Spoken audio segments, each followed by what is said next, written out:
So hello friend, स्वागत है आपका हमारे YouTube channel civil tech talk 07 पे। तो आज मैं आपसे बात करने वाला हूँ, जो आप ट्रैक्स देख रहे हैं जो कंपाउंड वॉल में आ जाते हैं, जो बॉटम पे वाइड रहते हैं, टॉप पे नैरो जाते हैं।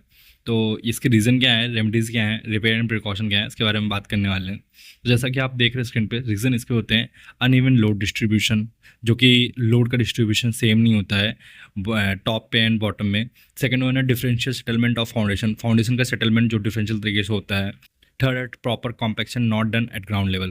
प्रॉपर कॉम्पेक्शन जो है, हम ग्राउंड लेवल पे जब हम फाउंडेशन प्रिपेयर करते हैं तो उसके पुअर कॉम्पेक्शन की वजह से भी ये चीज़ होता है।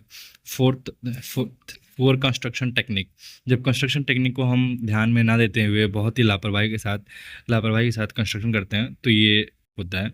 फोर्थ वन है it crack nature like this wide at bottom and narrow eight top. It usually means lateral pressure of soil swelling.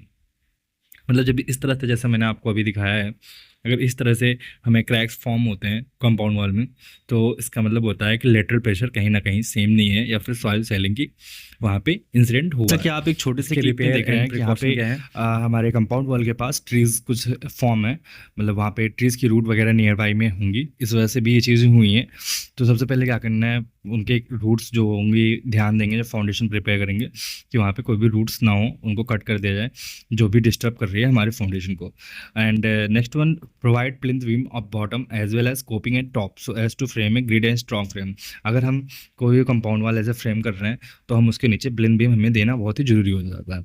और अगर हम कोपिंग भी अगर प्रोवाइड कर दें साथ ही साथ, तो हमारे एक proper rigid and strong frame बन के तैयार हो जाएगा, जिससे कि हमारी एक क्रैक्स बहुत ही आने के बहुत ही कम चांसेस हैं।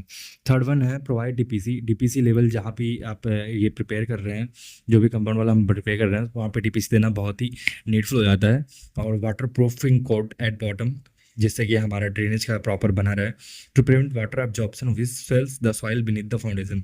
अगर हम प्रॉपर ड्रेनेज नहीं देते हैं तो जो भी वाटर हमारा ये बारिश की वजह से कह लीजिए या फिर नाली वगैरह से कह लीजिए, तो वाटर एब्जॉर्ब कर लेता है, जिससे कि हमारी जो फाउंडेशन के नीचे की जो सॉइल है वो स्वेल कर जाती है, और देन फिर ये डिफरेंशियल सेटलमेंट होता है फाउंडेशन का।